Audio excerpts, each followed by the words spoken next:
January 14th, 1942, 3 M, so the port of Arkhangelsk, Soviet Union. The air is a physical weight. It is minus 42 degrees Celsius. To breathe is to feel 1,000 needles in your lungs. The Arctic twilight gives the sky a bruised, permanent purple glow. Major Alistair Hake, Royal Engineers, stands on the frozen quay of the Dvina River. His job is logistics. His job is to move tonnage, and right now, his tonnage is frozen solid.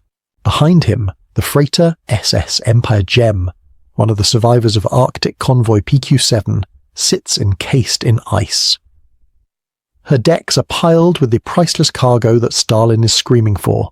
Wooden crates of 303 ammunition, shrink-wrapped Merlin engines for Hurricane fighters, and the silhouettes of 28-ton Matilda tanks, their steel hulls and tracks frozen to the very deck of the ship. The war, for Alistair Hake, is not a battle of bullets. It is a battle of frozen grease. This is not acceptable. Major.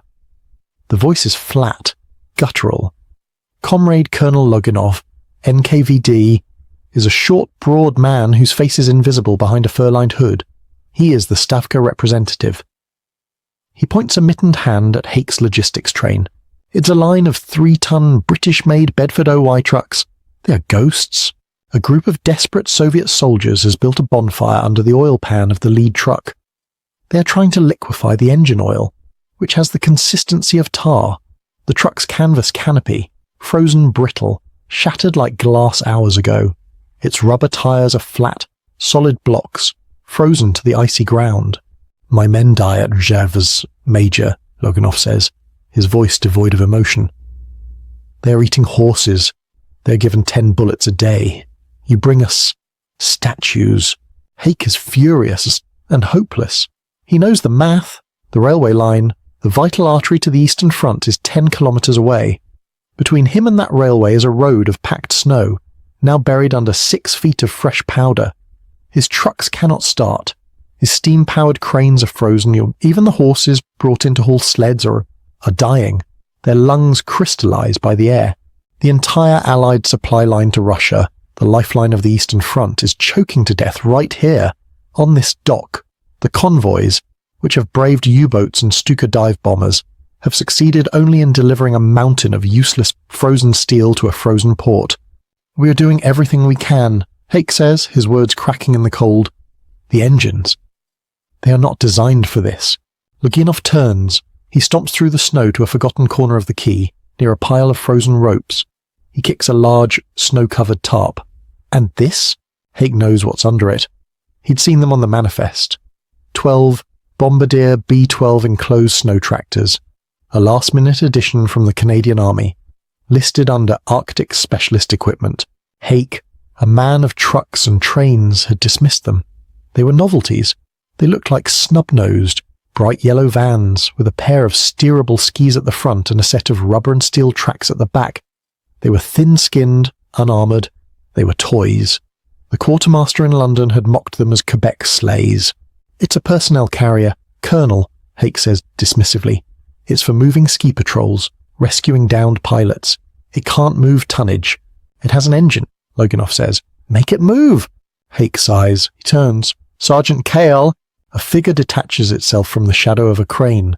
Sergeant Armand Kael, Royal Canadian Army Service Corps, a wiry, quiet man from Shawinigan, Quebec, who had been sent as the technical advisor for these machines.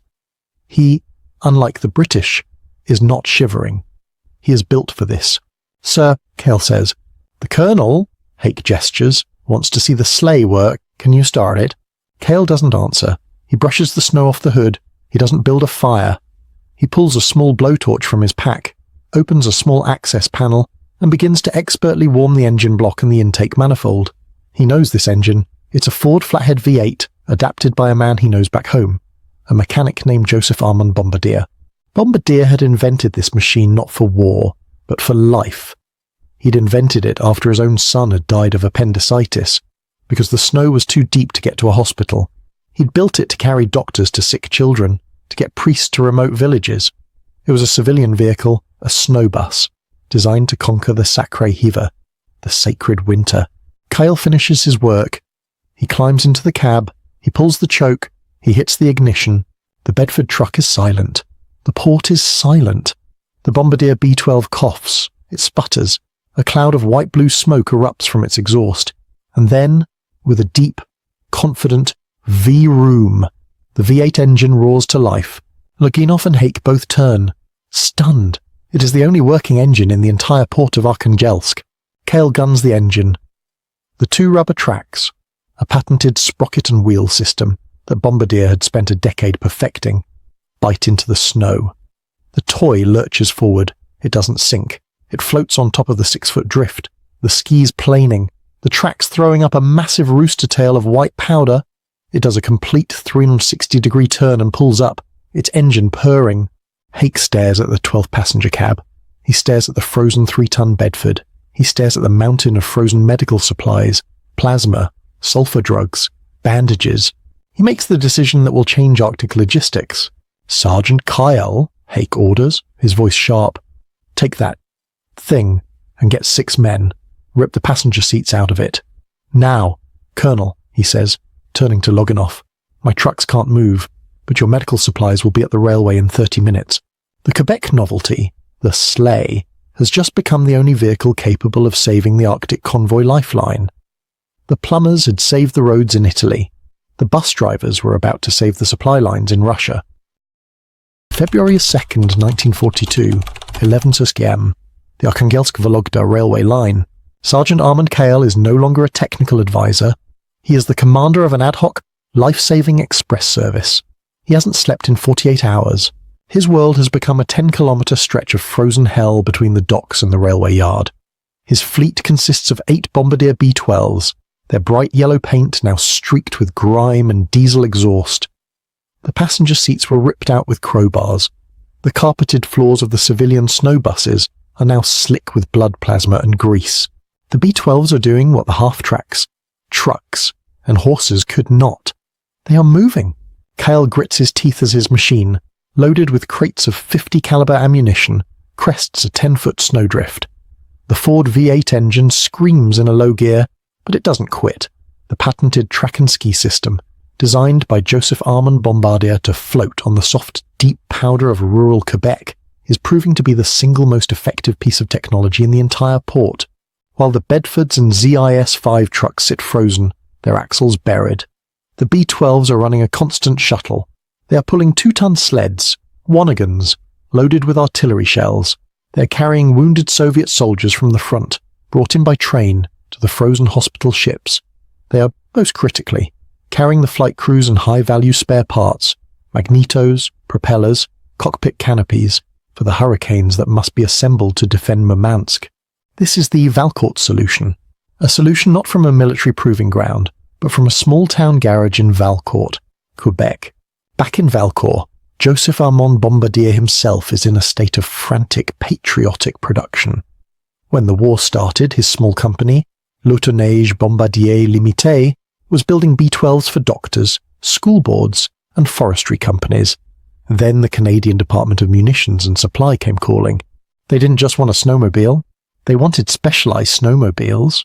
Bombardier and his small team of engineers, men who were mechanics, not weapons designers, began adapting. They were asked for an ambulance. They took the B-12, painted it white, and designed fittings for 4 stretchers. They were asked for a troop carrier. They designed a heavier-duty B-12 model. They were asked for a cargo hauler. They created the B-18, a wider, more powerful version. They were even asked for an armoured snowmobile. They created the Mark II, reinforcing a B-12 chassis and adding an open-topped machine gun turret. These machines, over 150 of them, were now flowing into the Allied war effort, but they were peripheral. They were sent to air bases in Newfoundland to rescue downed pilots. They were used to patrol the coast of Labrador, until now, until Arkhangelsk, here in the frozen artery of the Eastern Front. Kale and his small team of Canadian mechanics are discovering, in real time, the genius and the flaws of their machines. The B-12 is a civilian vehicle. It's built for comfort. This is a problem. The rubber tracks, designed for logging roads, are being shredded by the shrapnel-littered, ice-crusted docks. The steering skis, designed to turn in soft snow, are buckling under the weight of towed ammunition sleds. In a makeshift garage, a converted fish-freezing warehouse, Kyle and a Soviet mechanic named Pyotr are performing battlefield surgery. They don't have spare parts from Valcourt. They have a wrecking yard of frozen Allied and Soviet equipment. The track pins are shearing, Kyle explains, holding up a broken steel pin. The rubber is too brittle.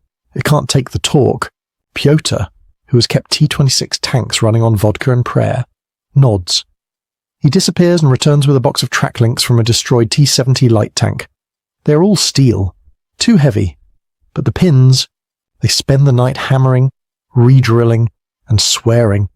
By dawn, they have created a hybrid track, reinforcing Bombardier's rubber and canvas belt with Soviet-made steel grouses and pins. The Valcourt-Arkhangelsk pattern, the modified B-12, Moose, roars out of the shed. It is louder, it is rougher, but it grips the ice-slicked key like a bulldog. It now tows 3 sleds. Major Hake, watching from his office, finally understands. He is not looking at a Quebec sleigh. He is looking at the grandfather of the all-terrain vehicle. He is looking at the only thing that works. He sends an urgent, frantic cable to London, which is bucked to Ottawa. The message is simple. Convoy logistics failing, trucks useless, horse transport failed, only Canadian snow tractors operational, sending modification specs, require all available units and spares immediately. The toy has become the pivot point. But the Arctic War is not just in Russia. 6,000 kilometers to the west, another, even more secret war is being waged, and it is a war of speed. February 20th, 1942, Goose Bay, Labrador, Royal Canadian Air Force Station. Flying Officer Howie Scott, a 22-year-old pilot from Dauphin, Manitoba, stares at the teletype, a Mayday signal. A Lockheed Hudson patrol bomber, hunting U-boats, has gone down on the ice, 150 miles north, on the coast of the Labrador Sea. 3 years ago, those men were dead. A rescue by dog sled would take 2 weeks, if it was possible at all. A rescue by a ski plane is impossible in the 50-knot crosswind that is currently howling across the airfield. "Get the Penguin!" Scott shouts. He runs to the hangar. It's not a B-12. It's another Canadian oddity. A snowmobile, light Mark-winged, built by the small Ottawa firm of R.S.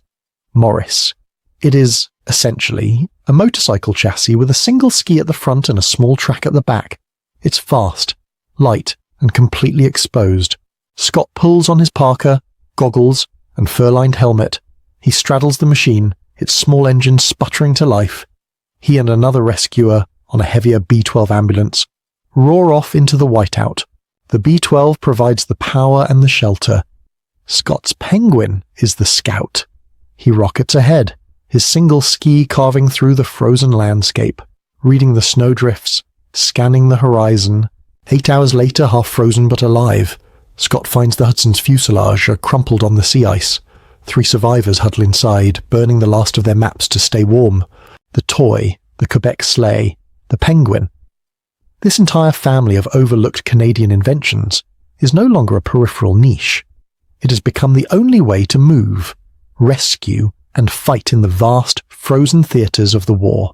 From Arkhangelsk to Labrador, the machines born in the mind of a small-town Quebec civilian are keeping the Allied supply lines from collapsing. One small, V8-powered shuttle at a time. The war for the Arctic is now a war of logistics, and Canada, the Great White North, is the only country that brought the right tools to the fight. June 7th, 1943, 22 Alaska Island, Aleutian Islands, Alaska Territory. The fog is a cold, grey ocean. It doesn't just block the view, it soaks, chills, and disorients. Second Lieutenant Dave Miller, U.S. Army Quartermaster Corps, huddled behind a rock, can no longer feel his feet. This is not the snow he was trained for. This is Muskeg. His world is a vertical, god-forsaken swamp, a landscape of volcanic rock, icy mud, and knee-deep water covered by a treacherous carpet of moss. The Japanese, dug into the high ground, are invisible, masters of this white hell. Miller's job is to supply the 7th Infantry Division as it claws its way up Massacre Valley, and his supply line is collapsing. "Damn it, push!" he screams, his voice hoarse. A dozen exhausted, soaking wet GIs are trying to drag a 75 mm pack howitzer, broken down onto sleds, through a knee-deep slurry of mud and ice. They are sinking. The sleds are sinking. A jeep, sent up the trail, lies 500 yards back, its axles snapped, its frame buried to the chassis. The mules, brought in for mountain warfare, are dying, their legs broken in the hidden crevices of the tundra. The men are freezing to death. They are developing trench foot and immersion foot in June. They are being picked off by Japanese snipers they cannot see. They cannot get the big guns or the artillery up the ridges. Without artillery, the infantry cannot advance. Without the advance, the Japanese win. "It's no good, sir," a corporal gasps, collapsing into the muck. "We can't move. It—" Miller stares at the gun. He's defeated, not by the Japanese, but by mud. From the fog below, a new sound emerges. Not the whine of a jeep or the growl of a GMC truck. It is a lower, rhythmic chug, chug, chug, accompanied by the high-pitched squeak of tracks. A vehicle appears, looking like nothing Miller has ever seen. It's a snub-nosed, enclosed cab on tracks, painted white. It isn't sinking. It is floating on top of the muskeg, its wide rubber tracks distributing the weight perfectly. The front skis planing over the mud. It pulls up. A man in a parka steps out. He is not American. He is a captain in the Canadian Army, a liaison officer with the 1st Special Service Force, which is training for a similar operation on the nearby island of Kiska. The Canadian, a man named Gagnon, looks at the struggling GIs. He looks at the mired down howitzer. He doesn't say a word. He just points at the vehicle. "C'est un B-12, he says, from Valcourt. He and his driver attach a tow rope from the bombardier's rear pintle hook to the sled. "Get in," Gagnon says to Miller. Miller, dumbfounded, climbs into the warm cab. The Canadian driver shifts the V8 into its lowest gear. The engine grunts. The tracks bite. The sled, loaded with a half-ton of steel artillery, does not budge. The B-12's tracks spin, digging into the moss. "It's not working," Miller says, his last hope fading. "Non," Gagnon says. He gets out. He and his driver unroll a large canvas mat, a fascine, and lay it in front of the tracks for purchase. They adjust the load. They try again. The engine roars. The tracks find purchase, and the 75mm howitzer moves. The B-12, the Quebec sleigh, begins to crawl, steadily, up the impossible ridge, dragging the gun behind it. It moves at 3 miles an hour. It is the fastest thing on the island. The GIs stare, then break into a ragged, disbelieving cheer for the rest of the brutal 19-day battle for Attu, and the subsequent phantom invasion of Kiska. The tiny fleet of Canadian-built snowmobiles becomes the only functioning transport. They are no longer snow buses. They are prime movers. They are all-terrain tractors. They haul ammunition to the front. They haul mortars. Most importantly, they haul the wounded. Before the B-12s, a wounded man on the ridge faced an 8-hour, agonizing hand carry by stretcher-bearers, if he was lucky. Most froze to death or died of shock. Now, the B-12. Ambulances, with their heaters running, can get a man from the high ground to the field hospital in 30 minutes. They save hundreds of lives. The peripheral niche has become a critical capability. The US Army, the most powerfully industrialized force on Earth, has been logistically paralyzed by terrain their jeeps and trucks were never designed for. The solution came from a Canadian civilian mechanic who simply wanted to get his sick child to the hospital. And while Miller's battle is being fought on a tactical scale, a strategic battle of logistics is being waged just inland, on the Canadian mainland. A project so vast it is second only to the Panama Canal. It is the construction of the Alaska Highway, Alcan, and the Canal Pipeline. These are the vital 1,500-mile-long arteries designed to feed the air bases and armies defending Alaska from Japanese invasion, and they must be built now through a wilderness of subarctic forest, mountain ranges, and endless, just soul-destroying muskets. The US Army Corps of Engineers arrives with 10,000 men and the heaviest equipment on Earth. Caterpillar D8 bulldozers, 10-ton trucks, and massive earth movers. And in the winter of 1942-43, the entire project grinds to a halt. The machines, designed for dirt and rock, cannot function. The steel tracks of the bulldozers freeze solid. The trucks sink into the unfrozen muskeg hidden beneath the snow. The men are cut off, their supply lines stretching hundreds of miles, broken by impassable snowdrifts. The entire Alcan Highway, the road to Victory bus, is in danger of collapsing. The call goes out. not for more bulldozers, not for more trucks. The call goes out to Joseph Armand Bombardier in Valcourt, Quebec.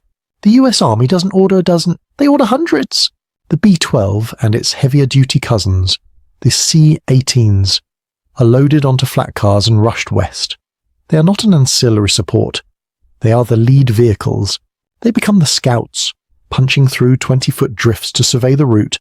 They become the personnel carriers, moving the engineers and survey crews. They become the supply line, hauling fuel, dynamite, and rations to the isolated construction camps, keeping the men alive and the bulldozers fueled. The radio kids had kept the sea lanes open. The plumbers had kept the roads in Italy closed. Now, the bus drivers from Quebec are keeping the most important strategic highway of the Northern War open. They are succeeding where the most powerful military-industrial complex in the world had failed. The sleigh has become the unglamorous or overlooked, an absolutely essential workhorse of the entire North American theatre. December 20th, 1944, 16 was hours. The Ardennes forest, near Bastogne, Belgium. The snow is not a gentle powder. It is a relentless, suffocating force, driven by a 40-knot wind. It is piling into 10-foot drifts, burying the narrow, winding roads of the Ardennes. For the men of the UAS, 101st Airborne Division, the Screaming Eagles, the world has shrunk to the size of a frozen foxhole. They are surrounded. The Panzer Grenadiers of the 5th Panzer Army are everywhere. This is the Battle of the Bulge. And the American Army, the most mobile, mechanized army in human history, is paralyzed. The 2.5-ton deuce-and-a-half trucks are spun out, abandoned in ditches. The jeeps, the iconic workhorses of the war, are useless, their wheels spinning helplessly in the deep drifts. Even the M4 Sherman tanks are roadbound, their narrow tracks unable to get traction, making them easy prey for German 88s. The 101st is cut off. They have ammunition for perhaps 2 days. Their field hospitals are overflowing, and the wounded are freezing to death in their stretchers. The entire Allied counter-offensive is in danger of collapsing, not from German panzers, but from snow. At a corps-level command post 30 miles west, General Patton is famously apoplectic. He wants to move. He cannot. Get me. Anything. That moves in this, he roars. The call goes out, and the answer that comes back is not a new tank or a bigger truck. It is a small yet strange-looking vehicle that most GIs have never seen before. It is the M29 Weasel. The Weasel is a 4,500-pound, tin-skinned box with wide, 20-inch tracks. It has no armor, it has no gun, it looks like a bathtub on treads, and it is the most important vehicle in the Ardennes. It is also, in its DNA, a Canadian snowmobile. After the US, Army saw what Bombardier's B-12s and C-18s did in the Aleutians and on the Alcan Highway, after they watched this Quebec sleigh float over terrain that paralyzed their own heavy equipment. They realized their entire logistics doctrine was wrong. They had nothing for this kind of war. They didn't just buy Bombardier's machines. They learned from them. The USAS, military, in partnership with Studebaker, began a crash program to build a dedicated military over-snow vehicle. They studied Bombardier's patented sprocket and wheel track system, his low ground pressure design, his flotation principle. The M29 Weasel was the result. It was the American-built, militarized, mass-produced grandchild of Joseph Armand Bombardier's civilian snowbus. Now in the Ardennes, these heirs of Valcourt are thrown into the fight. A young private from the 82nd Airborne, his feet half frozen, is handed the keys to a Weasel. He has never driven one. Just pointed at the trees. Son, his sergeant says. It don't need a road. The private hits the gas. The Weasel, its wide tracks distributing its weight to less than 2 pounds per square inch, less than a marching soldier, does not sink. It climbs the 10-foot snowdrift, floats over it, and disappears into the forest. For the next week, the Weasels become the only functioning supply line. They are the new ambulances. They drive off-road, through the forests, right up to the frontline foxholes, pulling wounded men from the snow and shuttling them back. Their small engines the only sound of hope in the frozen woods. They are the new signal corps. They lay thousands of miles of telephone wire, reconnecting the cut-off companies, their light weight allowing them to cross frozen rivers the Germans know are impassable. They are the new quartermasters. They shuttle the three things keeping the 101st alive: ammunition, K-rations, and plasma. While the Panzers are stuck on the main roads, the Weasels are creating a new, invisible network of supply lines through the impassable forest. The peripheral niche has just become the critical logistic linchpin for the largest battle on the Western Front. The lessons learned in the ice of Arkhangelsk and the muskeg of the Aleutians are now being paid forward. The Canadian-built bombardiers, still in service, are simultaneously performing the exact same miracles in the forgotten Italian mountain campaign, hauling supplies for the 1st Canadian Division in the Apennine winter. The war is won, the great armies of the world stand down, and in the cold light of the post-war era, military logisticians from every major power, the US, Britain, the Soviet Union, all come to the same, belated conclusion. Their entire multi-billion-dollar arsenal of trucks, tanks, and half-tracks is useless in 40% of the world's terrain. It is useless in snow, in muskeg, in tundra, and in swamp. They all need a weasel, they all need a bombardier, the toy, the Quebec sleigh, the novelty invented by a small-town civilian to get a doctor to his dying son, has done more than just save a few convoys or rescue a few pilots. It has forced the world's great armies to completely rewrite their doctrine. It has created an entirely new category of military vehicle, the all-terrain, over snow, low-ground pressure tractor, from the B-12 to the M29 Weasel, to the modern-day Hägglunds and BR-270s. Every go-anywhere military vehicle of the next 75 years owes its existence to that garage in Valcourt. The Allied logisticians, who expected total collapse in the Arctic, were saved because one Canadian company already knew how to beat the Secret Hiver